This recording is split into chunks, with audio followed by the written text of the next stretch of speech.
सीमा विवादबारे नेपालको नाम लिँदै पाकिस्तानका प्रधानमन्त्रीले गरे यस्तो कडा ट्विट, हल्लियो भारत। नमस्कार, तपाईँ अहिले हेर्दै हुनुहुन्छ नेपाली खबर युट्युब च्यानल। सब्स्क्राइब गर्नुहोस्, साइडमा आएको बेल आइकनलाई दबाउनुहोस्, हामीसँग जोडिनुहोस्, नयाँ ताजा भिडियोहरू हेर्नुहोस्। हामी निरन्तर नयाँ खोज खबरहरू प्रस्तुत गर्ने गर्दछौँ। सीमा विवादबारे नेपालको नाम लिँदै पाकिस्तानका प्रधानमन्त्रीले गरे यस्तो कडा ट्विट, हल्लियो भारत। पाकिस्तानका प्रधानमन्त्री इमरान खानले भारतको विस्तारवादी रवैयाको विरोध गरेका छन्। सामाजिक सञ्जालमा ट्विट मार्फत प्रधानमन्त्री खानले नेपालसँगको सीमा विवाद लगायतका कारण भारतीय क्षेत्रीय शान्तिका लागि नै खतरा रहेको टिप्पणी गरेका छन्। आफ्ना छिमेकी मुलुकसँग सम्बन्ध बिगारेको भारतले पछिल्लो समय नेपालसँग सीमा विवाद चुलिएका बेला प्रधानमन्त्री खानले यस्तो टिप्पणी आएको हो। खानले ट्विटमा लेखेका छन्, नाजीवाद विचारधारासँग मेल खाने हिन्दुत्व सुपर मेस्टिट मोदी सरकार अहंकारी विस्तारवादी नीतिका कारण छिमेकी देशका लागि खतरा बनेको छ।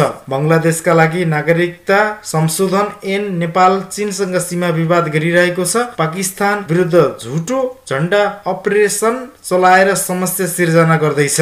यस्तै अमेरिकी राष्ट्रपति डोनाल्ड ट्रम्पले पनि चीन र भारत बीच देखिएको सीमा विवादको समाधानका लागि अमेरिकाका मध्यस्थान गर्न तयार रहेको बताएका छन्। बुधबार ट्विट गर्दै राष्ट्रपति ट्रम्पले दुवै देशलाई अमेरिकाले मध्यस्थान गर्न चाहेको मात्रै नभई समस्या समाधान गर्न पनि समक्ष भएको जानकारी गराएको छ। पछिल्लो समय लग्दा सिक्किम चीन र भारतको सैन्य बीच धकेल र झडप समेत भएका विषय विवरण सार्वजनिक भइरहेका छन्। भारतीय सञ्चार माध्यमहरूले सन् 1999 को कारगिल युद्धपछि पहिलो पटक लग्दामा चिनिया सैनिकसँग तनाव तीव्र भएको बताएका छन्। पछिल्ला दिनमा पूर्वी लग्दाको लाइन अफ कन्ट्रोल नजिक चीनले थप 5000 फौज उतारेको उनीहरूको दाबी रहेको छ। सीमा क्षेत्रमा तनाव बढिरहेका बेला भारतीय प्रधानमन्त्री नरेन्द्र मोदीले मंगलबार राष्ट्रिय सुरक्षा सल्लाहकार सहित अधिकारीसँग छलफल गरेका छन्। मंगलबार नै चीनिया राष्ट्रपति सी जिनपिङले जनमुक्ति सेनालाई लडाईका लागि तयार बढाउन निर्देशन दिएका थिए। चीन र भारत बीच 4000 किलोमिटर भन्दा बढी सीमा जोडिएको छ। ती मध्ये कतिपय ठाउँमा अहिले पनि सीमा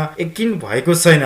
लाइन अफ कन्ट्रोल कुन हो भन्ने यकिन नहुँदा सीमामा तैनात दुवै देशका सैनिकहरू बीच धकेल भइरहन्छ। पछिल्लो समय सीमामा खटिने दुवै देशका सैनिकहरूसँग हतियार नहुने भएकाले उनीहरूको विवादमा गोली हानाहान भने हुँदैन। 3 वर्षदेखि चीन भारत र भुटानको सीमामा पर्ने दोक्लम क्षेत्रमा दुई देशका सैनिक आम्ने सामने भएका थिए। दोक्कल क्षेत्रमा चीनले बाटो बनाएपछि भारतले रोक्न खोजेको थियो। तपाईँ अहिले हेर्दै हुनुहुन्छ नेपाली खबर युट्युब च्यानल। सब्स्क्राइब गर्नुहोस्, साइडमा आएको बेल आइकनलाई दबाउनुहोस्, नयाँ ताजा भिडियोहरू हेर्नुहोस्। हामी निरन्तर नयाँ खोज खबरहरू प्रस्तुत गर्ने गर्दछौँ। पछिल्लो क्रममा लिपुलेक लिम्पियाधुरा कालापानीको विवाद भइरहँदा कूटनीतिक पहलबाट अझै समाधान हुन सकेको छैन। नेपालले नयाँ नक्सा सार्वजनिक गरिसकेको छ र अब पनि भारतले आफ्नो नक्सामा कालापानी हटाएर आफ्नो नक्सा सार्वजनिक गरोस्, हामी यही कामना गर्छौं र सरकारले पनि कूटनीतिक पहलबाट छिटोभन्दा छिटो यो कालापानी लिपुलेक छिट्टै समाधान होस्। कूटनीतिक पहलबाट